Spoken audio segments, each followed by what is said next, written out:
वाला सुंदर ने कृष्णा को बुलाया और 1 किलो घी के लिए मांगा। कृष्णा गया उसके पास। कृष्णा भाई, मुझे 1 किलो घी चाहिए।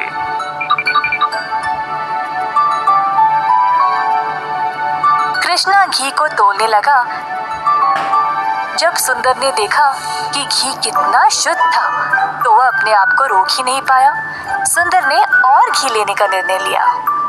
रुको कृष्णा, मुझे तुम 1 नहीं 2 किलो घी दे देना। पता नहीं बाद में बचेगा या नहीं।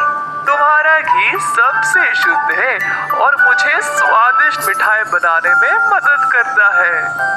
ओ बढ़िया जी, धन्यवाद सुंदर साहब। ये लो आपके 2 किलो घी। सुंदर ने खुशी से घी लिया और फिर दोनों अपने अपने रास्ते चले गए। जैसे कृष्णा चलता गया, गांव के लोग उसको एक एक करके घी खरीदने बुला रहे थे। दोपहर तक सारी घी बिक चुकी थी क्योंकि वो घी था ही इतना स्वादिष्ट। अपनी कमाई लेकर कृष्णा अपने भाई कुशल के पास दूध खरीदने गया ताकि वह अगले दिन के लिए और घी बना सके।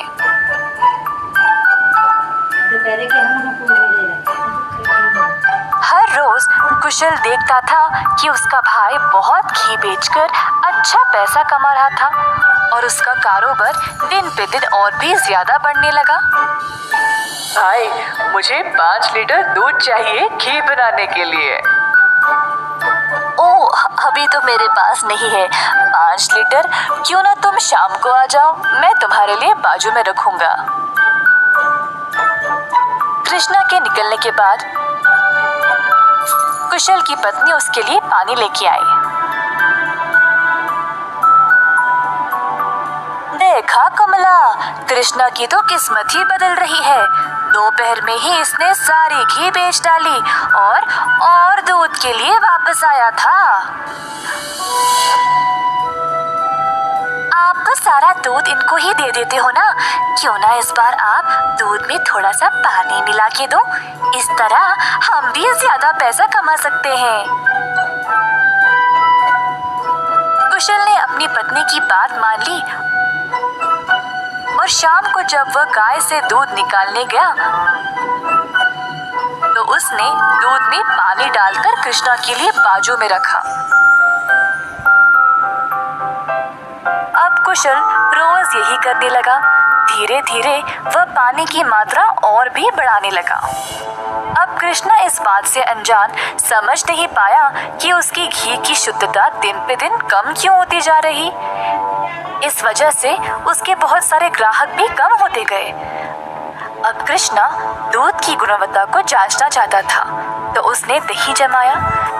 जब दही जमा तो उसने ऊपर इतना सारा पानी देखा। शायद गाय की सेहत ठीक नहीं है, इसीलिए अच्छा दूध नहीं दे रही होगी। मैं कुशल को ये बात बोलता हूँ। जब कृष्णा कुशल के घर गया तो उसने अपने भाई और उसकी पत्नी को दूध में पानी मिलाते हुए देख लिया। अब उसको समझ आ गया कि उसकी घी की शुद्धता इतनी कम क्यों हो गई थी। ना जानते हुए कि वह क्या करे और बिना कुछ कहे कृष्णा वहां से निराश होकर चला गया। अब कृष्णा ने अपनी कमाई से 2 गाय खरीदे और खुद दूध निकालना शुरू किया। अब फिर से कृष्णा अच्छी वाली शुद्ध घी बनाने लगा। कृष्णा ने अपनी एक छोटी सी दुकान खोल ली जहाँ पे वो शुद्ध देसी घी बेचने लगा। उसी समय सुंदर उसके पास आया और बोला, हाय कृष्णा, पिछले कुछ दिनों से घी कुछ ठीक नहीं है। मेरे मिठाइयों के लिए अच्छे ग्राहक थे, केवल आपकी शुद्ध घी की वजह से। उम्मीद है अब आप अच्छा घी बना रहे हो। मैं चाहता हूँ कि मेरे ग्राहक वापस आ जाए। आप ये 2 गाय देख रहे हो, ये मैंने ही लाए हैं अब खुद दूध निकालने।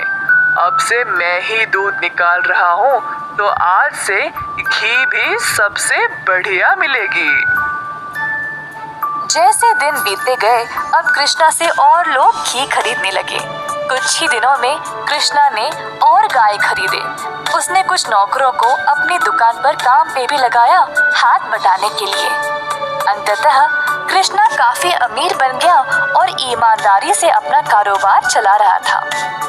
इसी दौरान कुशल, जिसने अपने ही भाई की प्रतिष्ठा को बर्बाद करने की कोशिश की, गांव में अपने मिलावटी दूध के लिए पकड़ा गया।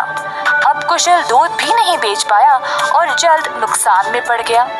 उसे समझ नहीं आया कि अब वह क्या करे। कुशल को अपनी गलती का एहसास हुआ और अपने भाई से माफी मांगने गया।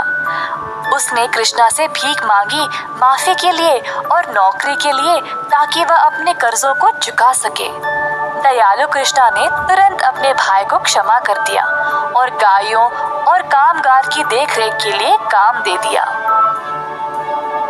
इस कहानी से हम ये सीखते हैं कि दिल से माफी मांगने वाले को माफ कर देना चाहिए और हमेशा एक अच्छी प्रतिष्ठा रखनी चाहिए।